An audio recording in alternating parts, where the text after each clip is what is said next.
Bienvenue dans l'âme des huiles. Ici, on ne se contente pas d'utiliser les huiles essentielles pour se relaxer. Chaque goutte porte son message. Chaque flacon renferme des sortilèges. Et chaque plante est un guide sacré pour nous aider à nous reconnecter à l'essentiel lors de simples rituels. Quand l'âme des plantes touche la nôtre par l'intermédiaire d'une fiole magique, je te souhaite la bienvenue dans l'âme des huiles. Aujourd'hui, dans l'âme des huiles, nous allons partir à la découverte de nos émotions. Car souvent, on les oublie, on les maltraite, on les dénigre, on va les cacher même, nos émotions. Alors que finalement, elles sont un petit peu la base de tout. Dans cet épisode, j'ai envie de te rappeler que tes émotions ne sont pas tes ennemis.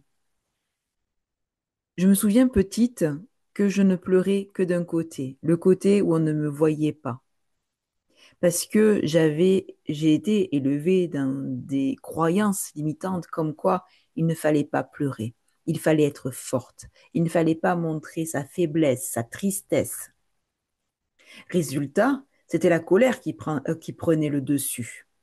Et moi, en tant qu'hypersensible, j'ai pu ajouter comme ça des couches d'oignons afin de cacher mes larmes, de cacher mes émotions. Et lorsque la soupape était prête à craquer, eh bien là, il n'y avait plus rien pour récupérer quoi que ce soit. J'explosais. Et je t'avoue que j'ai explosé très très longtemps, jusqu'à ce que je rencontre mon conjoint il y a maintenant une trentaine d'années. C'est aussi grâce à lui que j'ai réussi à accepter qui j'étais, à accepter mon hyperactivité, toute cette agitation mentale qui parfois explose parce qu'on n'en peut plus. Le trouble de l'attention avec hyperactivité fait partie de ces neuroatypies qui mettent les émotions au premier plan. Et pourtant, personne ne nous apprend à bien vivre nos émotions. Dans cet épisode de podcast, nous allons prendre conscience qu'il est important de comprendre le rôle des émotions et qu'il est important d'en prendre soin. J'aimerais que tu te demandes un petit peu comment toi, ça s'est passé ton enfance. Quelles sont les petites voix que tu as entendues et qui ont créé des filtres à travers lesquels tu passes chaque événement.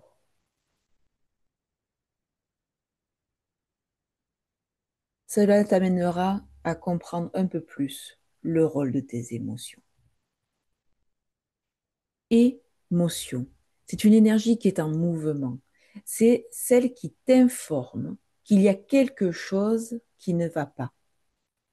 Une émotion va traverser ton corps en quelques secondes à peine. Et ensuite, ton cerveau, ton corps réagit à cette émotion. Alors, je suis navrée de te le dire, mais en fait, une émotion, on ne peut pas la gérer. On ne peut que la vivre. On ne peut que l'accepter.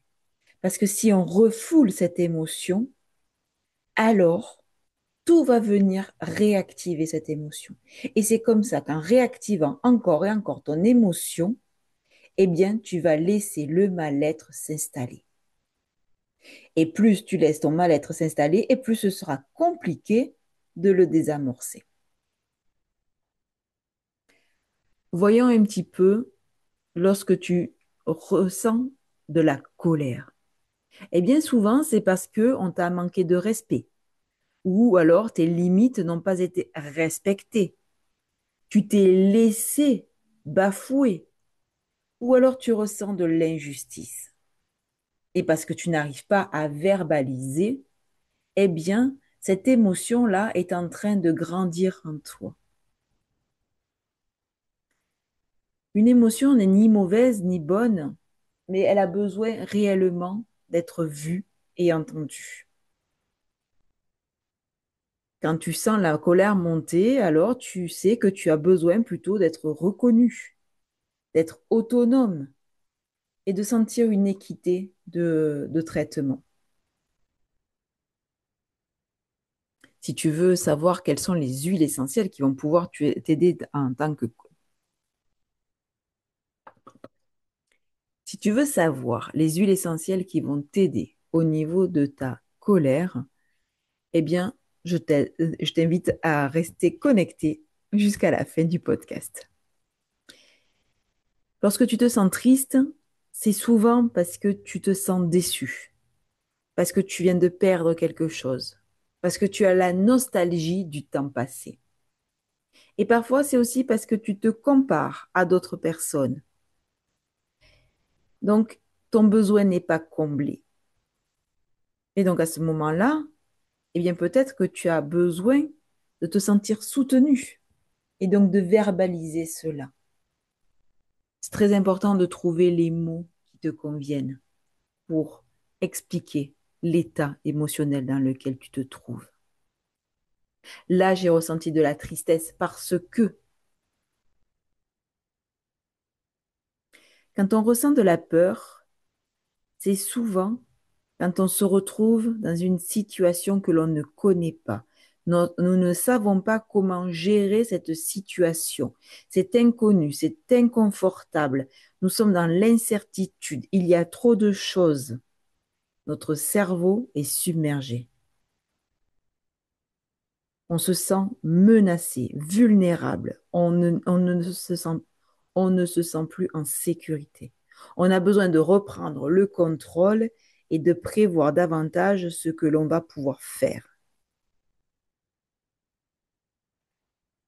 Ainsi, lorsqu'on refuse de vivre nos émotions et de vraiment les identifier, cela va créer un blocage.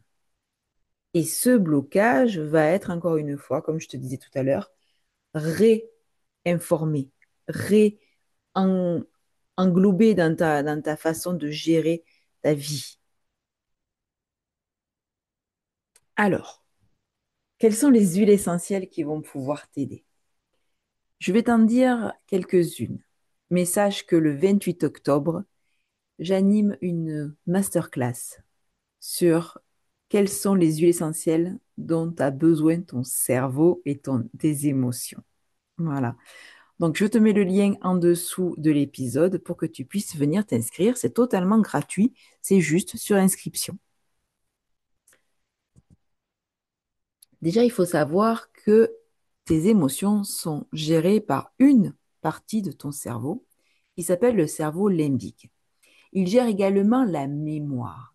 Ainsi, lorsqu'il se rappelle de certains événements et qu'il a l'impression que ça se reproduit, cela vient réactiver une émotion. Ainsi, si tu gardes en mémoire quelque chose, eh bien, c'est facile de venir rejouer encore et encore cette scène de vie.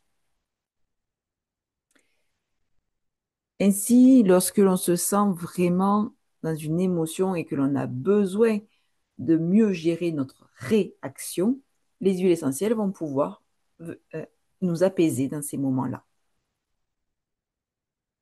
Par contre, elles ne sont pas là pour bloquer la montée d'émotions. Il est important, encore une fois, que tu puisses vivre ta tristesse, vivre ta colère, vivre ta peur, ton stress, ton dégoût ou même ta joie. Mais si tu sens qu'elles sont trop intenses et qu'elles s'installent davantage, alors à ce moment-là, tu vas pouvoir utiliser par exemple l'orange douce pour qu'elle puisse te ramener un minimum de joie. Je t'invite à réécouter l'épisode sur l'orange douce où nous avons justement vu en détail tout ce qu'elle peut t'apporter. Ensuite, lorsque tu as vraiment dans un état de peur parce que tu te sens submergé par toutes tes idées, tes émotions, etc., eh bien, l'encens au Liban va venir t'aider à te reconnecter et puis à faire le tri un petit peu entre les énergies qui vont être beaucoup plus négatives que positives. Énergie, pas émotion. Si tu te sens un petit peu triste et que tu as besoin aussi de te revaloriser, je t'invite à expérimenter Copaiba. Il va t'inviter à accueillir ce qui t'arrive sans jugement, ou bien à Valor, qui est une synergie miraculeuse, mais qui va te donner confiance en toi et qui va te faire arrêter de penser que tu n'es pas assez, que tu n'es pas digne d'eux. OK? Voilà, il faut que tu puisses reprendre ta place complètement pour pouvoir vivre de façon beaucoup plus sereine tes émotions. Ainsi, du moment que tu arrives à ressentir les signaux physiques qui accompagnent tes émotions, tu vas pouvoir les laisser te traverser, en prendre conscience, les apprivoiser et y ajouter une huile essentielle pour qu'elle puisse bien, t'aider à reprogrammer ton cerveau et ta mémoire. Tu vas pouvoir ainsi faire des encres olfactives et finalement déjouer un petit peu le rôle de ton cerveau limbique qui aurait tendance à te ramener vers des choses un peu tristes du passé, de la nostalgie. Et bien là, tu viens instaurer de bons souvenirs. Tu viens reprogrammer ta mémoire. Donc, à chaque fois que tu vas sentir maintenant une vague d'émotions t'envahir, accueille-la, regarde-la, ressens-la, essaye d'y mettre des mots, quitte à dire, si tu es avec du monde, que tu as besoin d'un temps pour toi, d'un temps de recul, d'un temps de repos, afin de pouvoir vraiment identifier ces émotions. D'après Ekman, nous en avons six émotions de base que tu as certainement vu dans l'épisode, dans le dessin animé vice-versa. On a la joie, la peur, la colère, le dégoût, la surprise et la tristesse. Je te conseille, suite à cet épisode, à venir sur la masterclass afin de pouvoir découvrir davantage de choses sur tes émotions et sur les huiles essentielles qui vont pouvoir t'aider. Cela va te permettre également de pouvoir te créer une première aromathèque pour tes émotions du quotidien. Dans cette masterclass, je vais également parler des émotions de nos enfants. Voilà, donc je t'invite vraiment à cliquer sur le lien en dessous de cet épisode et à venir me rejoindre. L'âme des huiles a parlé. Son message désormais entre tes mains. Écoute ce qui l'éveille en toi. Et rappelle-toi que la connaissance se partage. Alors fais circuler aux femmes de ton entourage. Je t'invite à t'abonner pour rester informé et je te dis à très vite pour le prochain épisode de l'âme des huiles. Avec tout mon amour, Alexandra. Rappelle-toi, tu n'es pas seul, tu n'es pas perdu.